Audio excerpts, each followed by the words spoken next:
nanti terkait dengan jurnal pendapatan. Masih banyak lagi, ada jurnal belanja kan, dan lain-lain, ada 7 nanti sampai terakhir itu jurnal penutup. Ini cukup clear yang dijelaskan. Nanti silahkan ditanyakan lagi, dieksplor lagi dari Mbak Lina. Siapa dulu Pak? Aku nama Lina sama siapa gak? Mbak Sinta, Pak. Oh iya, Lina dan Sinta. Oke, Mbak Sinta atau Mbak Lina tadi yang terakhir menjelaskan? Mbak Sinta, Pak. Oke, Mbak Sinta. Oke, dilanjutkan saja karena kayaknya 2 orang belum masuk. Nanti dilanjut aja. Oke, nggak apa-apa, Pak. Nggak apa-apa. Ya udah. Langsung masuk ke ketika disetorkan ke kas negara ya. Jadi itu nggak ada perbedaan antara yang di bendahara penerimaan sama di bendahara pengeluaran. Sama-sama sebenarnya. Kalau masuk ke kas negara berarti kan uangnya udah diterima di Erkun. Jurnalnya itu diterima dari entitas lain pada pendapatan LRA. Terus kalau di jurnal akrual itu diterima dari entitas lain pada kas lainnya di bendahara pengeluaran. Karena kasnya di bendahara pengeluaran tadi itu udah disetorkan, makanya kasnya ini posisinya di kredit. Terus kalau diterima langsung di Erkun, ini kan berarti uangnya udah masuk semua ke Erkun ya. Berarti otomatis dia itu diakui di pendapatan LRA dan juga diakui di pendapatan LO. Kalau di jurnal kas itu yang pendapatan LRA itu dia jurnalnya itu diterima dari entitas lain pada pendapatan LRA. Kalau di jurnal akrual itu diterima dari entitas lain pada pendapatan LO. Jadi antara yang tadi bendahara penerimaan sama pengeluaran intinya sama aja. Udah, lanjut ya.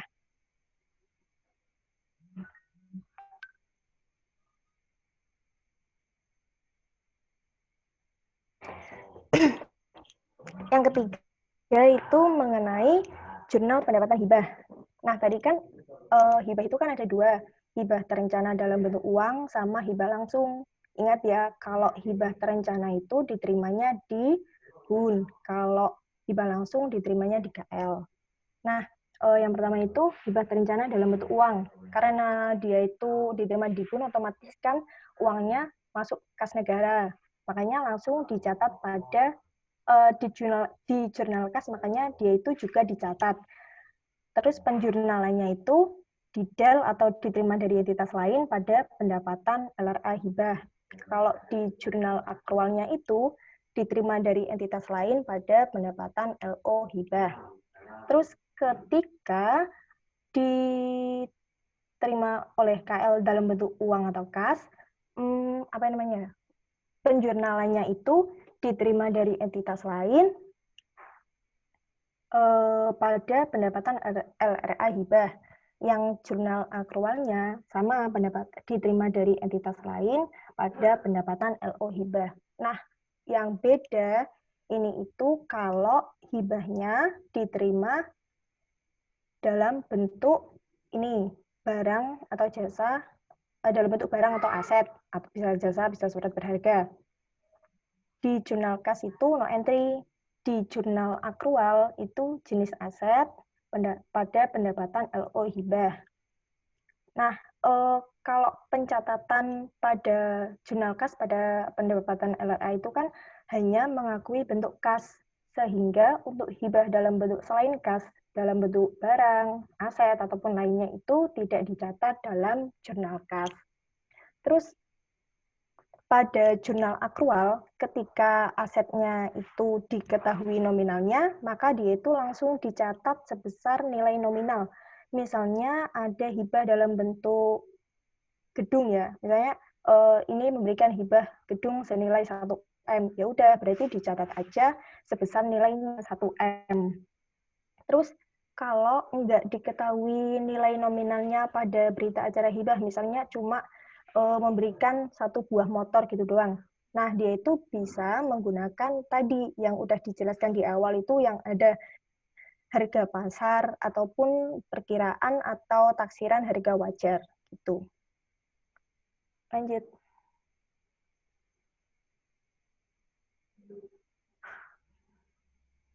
Lanjut ya. Udah. Nah, habis ini kita bahas tentang jurnal transaksi pendapatan. Ini sesuai dengan PMK 212 tahun 2019. PMK ini PMK baru banget ya, karena baru tahun kemarin dikeluarkan ya. Sebenarnya itu untuk jurnal akuntansi transaksi pendapatan,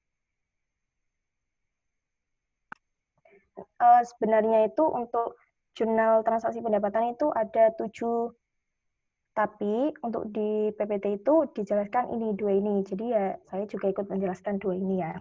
Oke, yang pertama itu pendapatan tunai yang diterima di rekening kas negara dan atau melalui potongan SPM. Itu nanti kita belajar jurnal pengakuan pendapatan pada entitas akuntansi atau pelaporan pemerintah dan pada kuasa bun. Terus yang kedua itu pendapatan tunai diterima oleh bendahara entitas akuntansi atau pelaporan pemerintah. Nah, pendapatan tunainya itu bisa berupa pungutan pajak ataupun PNBP. Oh, ternyata jurnal transaksi itunya ada 6 ya. Untuk lebih jelasnya lagi, nanti kalian bisa lihat sendiri di PMK 212 tahun 2019. Lanjut. Kita bahas satu-satu. Yang pertama itu diterima di rekening kas negara dan atau melalui potongan SPM. Itu uang yang diterima baik melalui setoran ke kas negara maupun melalui potongan SPM. Misalnya itu potongan PPh 21 gaji pegawai. Itu kan dilakukan sebagai pendapatan tunai melalui mekanisme potongan SPM. Yang pertama itu jurnal pengakuan pendapatan pada entitas akuntansi atau pelaporan pemerintah. Di buku besar kasnya itu posisi debitnya diterima dari entitas lain, di posisi kreditnya pendapatan. Kalau di buku besar akrualnya, debitnya diterima dari entitas lain, kreditnya pendapatan. Ini di buku besar kas ditulis karena ini tadi pendapatan tunai yang diterima di rekening kas negara. Jadi dia itu udah masuk ke kas negara, makanya ditulis. Terus kalau untuk buku besar kas ini nanti pendapatannya itu nanti masuknya ke LRA. Kalau di buku besar akrual yang diterima di entitas lain masuknya ke LPE, yang pendapatan masuknya ke LO. Terus ketika terus untuk jurnal pengakuan kas pada kuasa bun. Ini pada buku besar kasnya itu posisi debitnya kas, terus kreditnya ditagihkan ke entitas lain, terus di debit lagi itu diterima dari entitas lain, di kredit lagi itu pendapatan. Nah, sebenarnya ini kan bisa dicoret ya, jadinya nanti tinggal kas sama pendapatan. Ini tuh dimasukkan lagi, yang diterima dari entitas lain pada pendapatan ini itu dimasukkan lagi untuk keperluan ini loh, penyusunan LAK, karena pendapatan ini nanti kan juga dia itu masuk ke LAK, makanya dimasukkan lagi buat itu tadi, penyusunan LAK. Terus kalau di buku besar akrualnya itu, kas pada ditagihkan ke entitas lain. Jadi kalau di entitas akuntansi atau pelaporan pemerintah itu akunnya diterima dari entitas lain. Tapi kalau di bun itu ditagihkan ke entitas lain. Maksudnya kan dia itu ditagihkan ke si entitas itu gitu. Lanjut.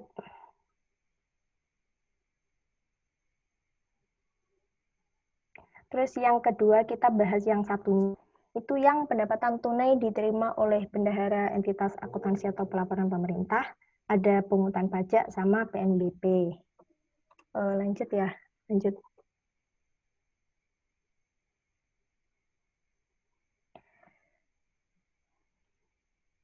Yang pertama ketika bendahara itu menerima. Ketika bendahara menerima, posisinya itu di buku besar kasnya itu no entry, di buku besar akrualnya itu kas lainnya di bendahara, pada utang pajak bendahara yang belum disetor.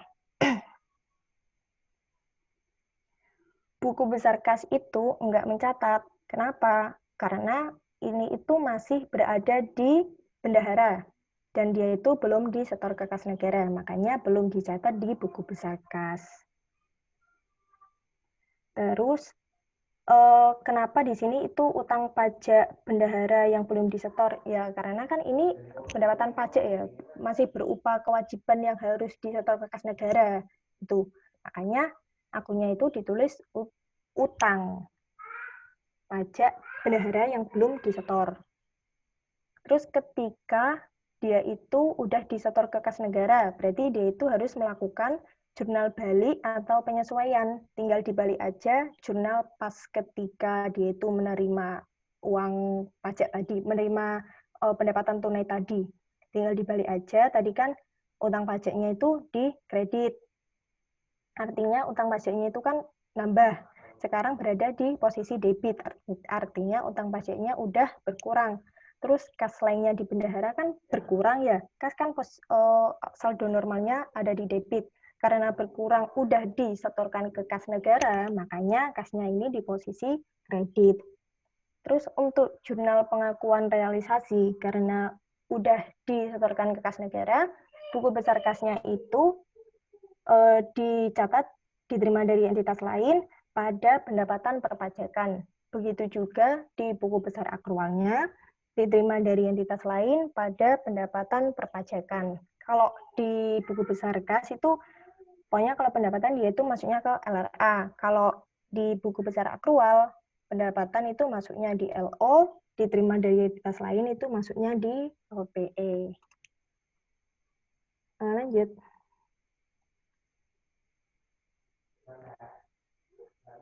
Yang berikutnya itu pendapatan tunai dari PNBP. Ini hampir sama dengan tadi pendapatan tunai dari pajak. Cuma bedanya kalau dari pajak tadi kan berupa utang kewajiban yang harus disetor.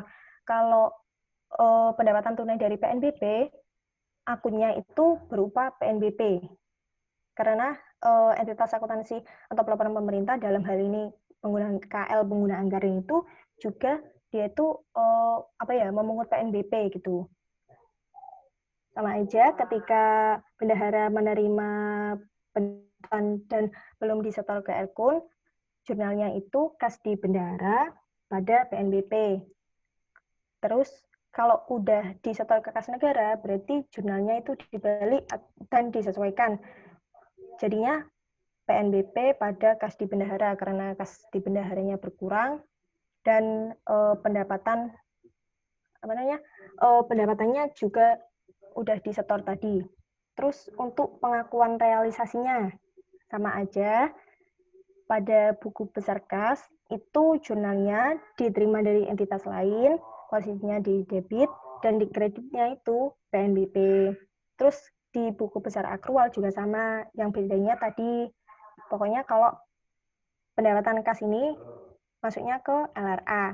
Kalau yang ini, buku besar akrual ini, pendapatan masuknya ke LO dan diterima dari entitas lain di DEL, ini masuknya ke LPE. Lanjut.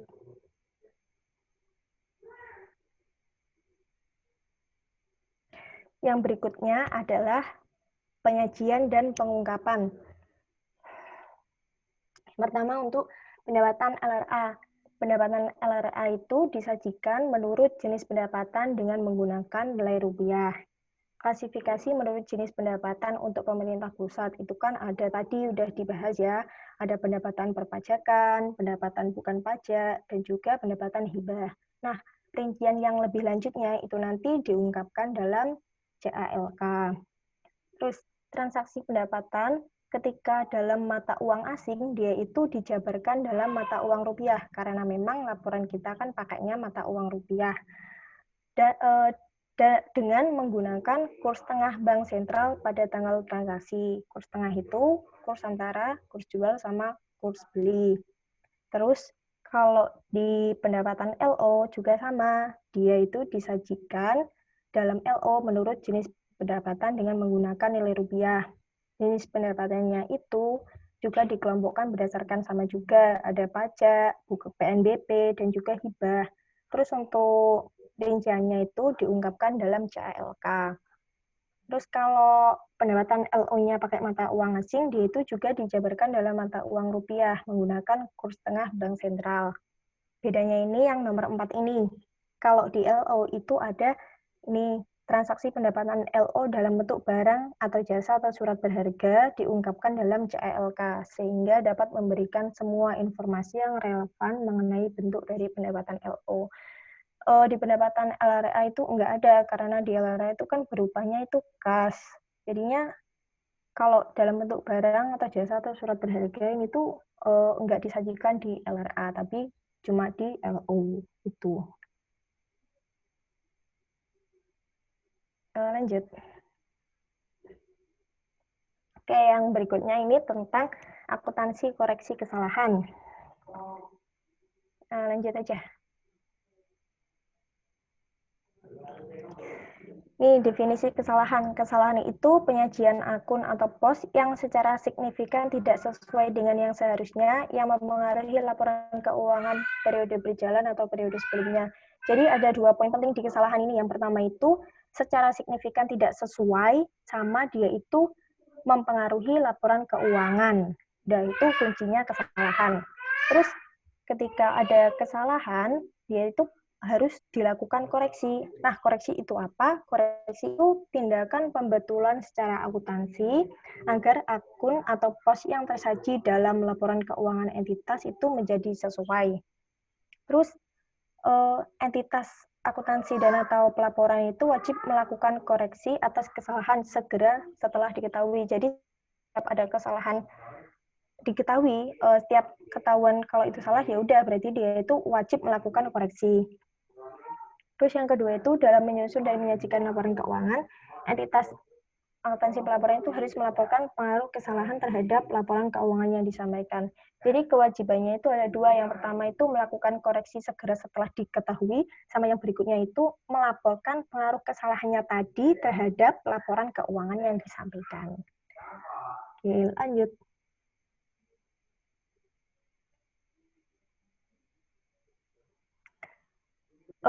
Berikutnya itu mengenai pengaturan mengenai koreksi kesalahan di PSAP 10. Kesalahan itu dibagi jadi 2. Kesalahan tidak berulang sama kesalahan berulang atau sistemik. Kesalahan tidak berulang itu yaitu bisa terjadi pada periode maupun pada periode sebelumnya. Kalau kesalahan sistemik itu kesalahan yang disebabkan sifat alamiah atau normal dari jenis-jenis transaksi tertentu yang diperkirakan akan terjadi secara berulang. Jadi transaksi ini itu ya pasti setiap periode itu selalu ada dan selalu terjadi gitu. Normal sifatnya. Contohnya itu misalnya penerimaan pajak yang memerlukan koreksi sehingga perlu dilakukan restitusi atau tambahan pembayaran dari wajib pajak. Kan pasti selalu itu kalau bayar pajak entah kurang bayar atau lebih bayar. Nah, itu berupa kesalahan yang selalu berulang. Jadi setiap periode pasti ada gitu. Lanjut. Nah, ini tuh bagan koreksi kesalahan secara umum. Jadi yang pertama itu ketika tadi udah diketahui kesalahan, berarti kan si entitas akuntansi atau pelaporan itu wajib untuk melakukan koreksi. Diidentifikasi dulu, dia itu kesalahannya berulang dan disistemik atau tidak berulang. Nah, ketika dia itu kesalahannya berulang, maka dia itu tidak perlu melakukan koreksi. Namun tinggal dicatat aja ketika terjadi pengeluaran kas yang mengurangi pendapatan. Contohnya itu tadi, misalnya ada penerimaan pajak dari wajib pajak yang memerlukan koreksi, sehingga perlu dilakukan restitusi atau tambahan pembayaran dari wajib pajak. Nah, pertama kan tadi ketika wajib pajak itu melakukan pembayaran pajak, udah kan ditulis, berarti ada pendapatan masuk. Terus ketika ada si apa sih namanya wajib pajak itu ternyata lebih bayar dan kita itu harus melakukan pengembalian. Nah, berarti kita itu tinggal mengurangi pendapatan yang kita peroleh tadi aja pas kita melakukan pengembalian gitu. Terus kalau dia itu bukan merupakan kesalahan yang berulang dan sistemik, artinya dia itu kesalahan ulang. Kita identifikasi dulu, tadi kan ada dua, bisa terjadi di periode berjalan maupun di periode tahun sebelumnya. Nah, kalau dia itu terjadi pada periode berjalan, tinggal dibetulkan akun yang bersangkutan, pendapatan LRA, LO, belanja, dan beban. Kalau tidak terjadi di periode berjalan, artinya dia itu terjadi ketika tahun anggaran yang sebelumnya. Kita juga lihat dulu apakah LK-nya udah terbit atau belum. Nah, ketika LK-nya udah terbit, dia itu dilakukan pembetulan pada akun pendapatan lain-lain LRA, dan apabila mengurangi kas, dilakukan pembetulan pada sel. Terus kalau LK-nya udah terbit, dia dilakukan pembetulan akun yang bersangkutan. Pendapatan LRA, LO, belanja, dan beban. Nah, jadi ini pada periode berjalan sama periode tahun anggaran sebelumnya ketika LK-nya belum terbit, itu koreksinya itu sama, karena intinya itu sama-sama belum menerbitkan laporan keuangan. Yang beda itu kalau laporan keuangannya udah terbit. Terus koreksi kesalahan atas beban yang tidak berulang sehingga mengakibatkan pengurangan beban yang terjadi pada periode sebelumnya dan mempengaruhi posisi kas dan tidak secara material posisi aset selain kas. Apabila LK periode tersebut sudah terbit, dilakukan pembetulan pada akun pendapatan lain-lain LO. Dan dalam mengakibatkan penambahan beban, dilakukan dengan pembetulan pada akun ekuitas. Lanjut.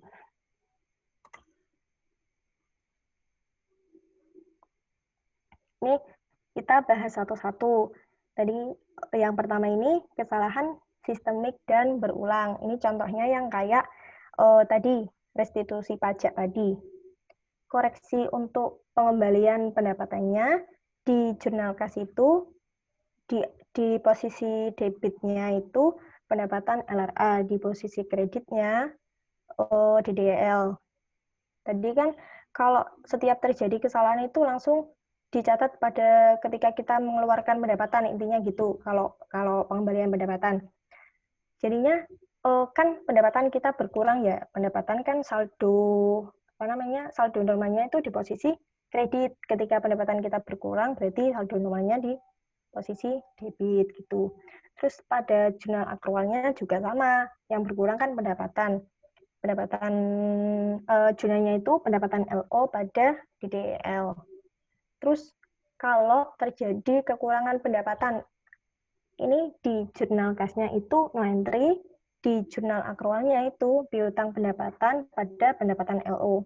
Karena kekurangan pendapatan ini tuh masih berupa piutang, makanya di jurnal kas itu nggak dicatat. Karena ya memang kan kita belum menerima uangnya, makanya nggak dicatat. Dan cuma dicatat pada jurnal akrual. Dengan jurnal piutang pendapatan pada pendapatan LO. Lanjut.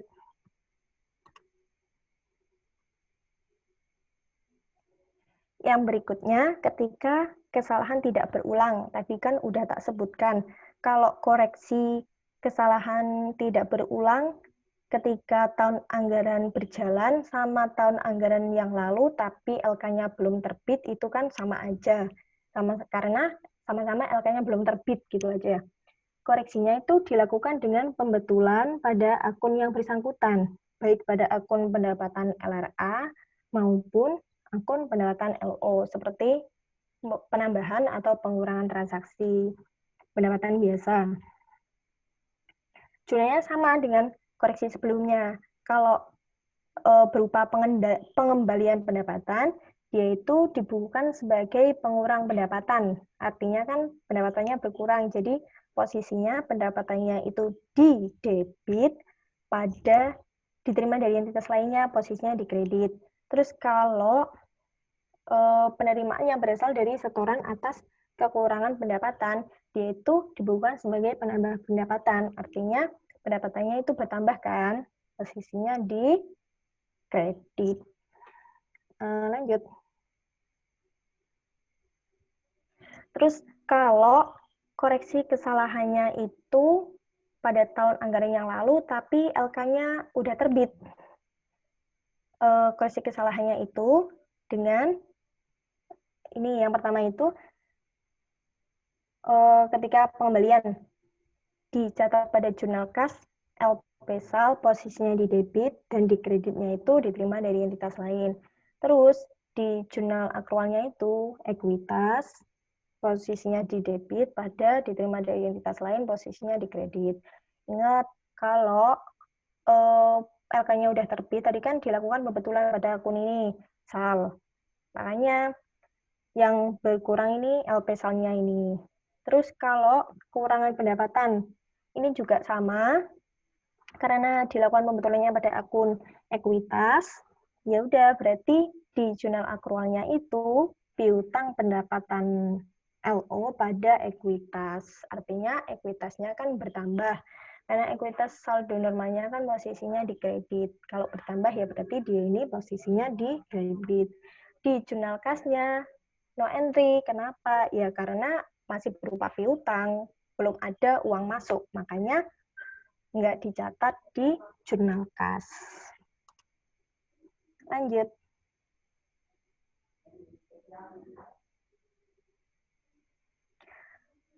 Ini koreksi kesalahan menurut PMK 224 tahun 2016 kebijakan akuntansi.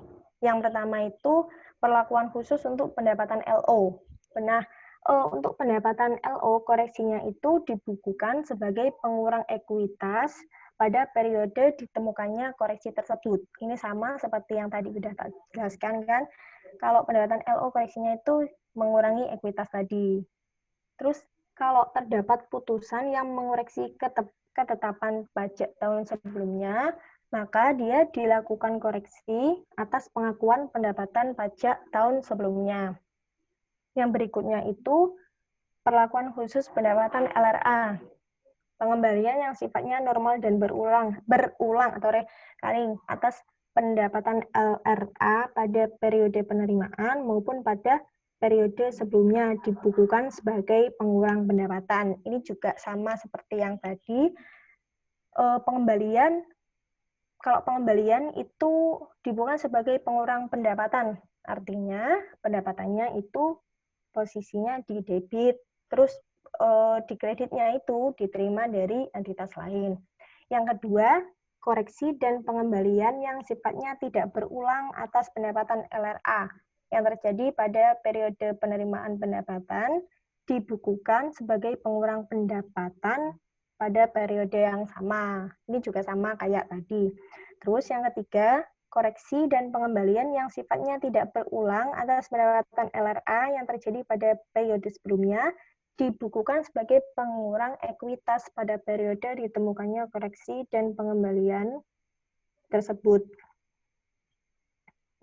Ini tadi kalau dia itu tidak berulang dan setelah LK terbit, makanya kan pengurangnya itu pakai ekuitas. Terus lanjut. Ini terakhir nih, jurnal penyesuaian.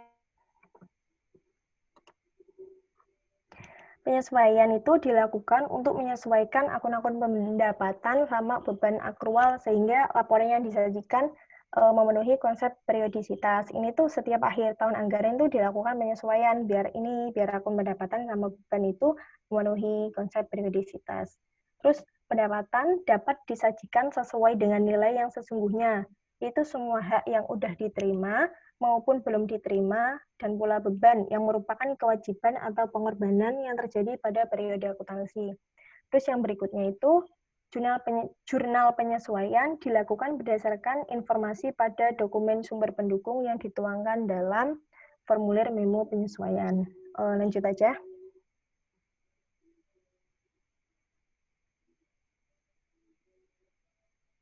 Lanjut.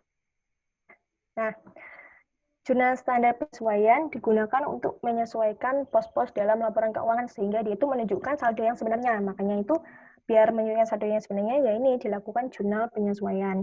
Ada dua jurnal penyesuaian, itu pendapatan diterima di muka sama pendapatan yang masih harus dibayar. Ini udah kita pelajari dulu ya pas di pengakun, jadinya pasti nggak asing sama istilah-istilah ini. Lanjut aja. Pendapatan diterima di muka itu pendapatan yang sudah diterima di akun tetapi belum menjadi hak pemerintah sepenuhnya karena masih melekat kewajiban pemerintah untuk memberikan barang atau jasa di kemudian hari kepada pihak ketiga. Ini bisa pakai dua pendekatan. Ini kita juga udah pernah pelajari dulu di pengakun. Bisa pakai pendekatan kewajiban atau neraca, bisa juga pakai pendekatan pendapatan atau pendekatan laba rugi. Nah, kalau pakai pendekatan kewajiban, jurnalnya itu pendapatan diterima di muka pada pendapatan. Kalau pakai pendekatan pendapatan ini kebalikannya. Kita bahas yang pendekatan kewajiban ya. Ketika terjadi penerimaan, otomatis kan ada uang masuk. Kasnya ada di debit. Karena hal ini karena telah terjadi penambahan kas, akibatnya kita itu juga ada menerima uang tunai dari misalnya kalau pendapatan sewa ya, ketika kita udah nerima kas dari pelanggan, akibatnya ada penerimaan uang tunai dari pelanggan. Terus pendapatan sewa itu bisa berupa utang yang harus kita bayar, makanya utang kita kan juga bertambah. Jadinya pendapatan sewa posisinya utang pendapatan posisinya di kredit karena itu tadi telah terjadi penambahan utang. Jurnal penyesuaiannya itu dibuat dengan mencatat pendapatan yang telah menjadi hak kita hingga tanggal dilakukan penyesuaian. Terus kalau pendekatan ini, pendapatan atau pendekatan laba rugi, dicatatnya pendapatan pada pendapatan diterima di muka. Ini ketika terjadi pendapatan diterima di muka, kasnya kan posisinya di debit karena telah terjadi penambahan kas akibat adanya penerimaan uang tunai dari pelanggan tadi. Otomatis kan pendapatan kita itu juga bertambah. Kalau pendapatan bertambah kan posisi normalnya itu di kredit. Jadinya ketika menerima pendapatan dibuka itu kas pada pendapatan. Nah, ketika dilakukan penyesuaian, itu ya jurnal penyesuaiannya itu dibuat untuk mengakui berapa utang pendapatan kita yang masih harus dibayar. Makanya pendapatannya itu karena yang tadinya posisinya di kredit karena bertambah, sekarang pas penyesuaian posisinya di debit, yaitu pendapatan pada pendapatan diterima di muka. Karena kita itu mengakui berapa sih utang pendapatan kita yang masih harus kita bayar gitu. Lanjut aja. Yang berikutnya, pendapatan yang masih harus diterima. Ini berupa udah jadi haknya pemerintah, tetapi belum ada hak tagihnya karena belum waktunya untuk dibayar atau ditagih. Jurnalnya itu pendapatan yang masih harus diterima pada pendapatan PNBP. Ini kan apa namanya belum ada uangnya untuk dibayarkan, makanya jurnalnya cuma di jurnal akrual aja, jurnal kasnya enggak dicatat atau no entry. Udah itu. Udah selesai. Yuk, tanya yuk. Oke, jadi sesi materinya udah selesai ya. Dan berhubung nih waktu Zoom-nya tinggal 4 menit lagi, jadi kayaknya kita pindah dulu ke Zoom yang masih fresh ya, biar nggak kepotong nanti pas sesi tanya jawabnya. Oke, teman-teman? Di alamat yang sama? Iya, Pak, masih sama. Oke. Yuk, kita pindah dulu ya. Ya.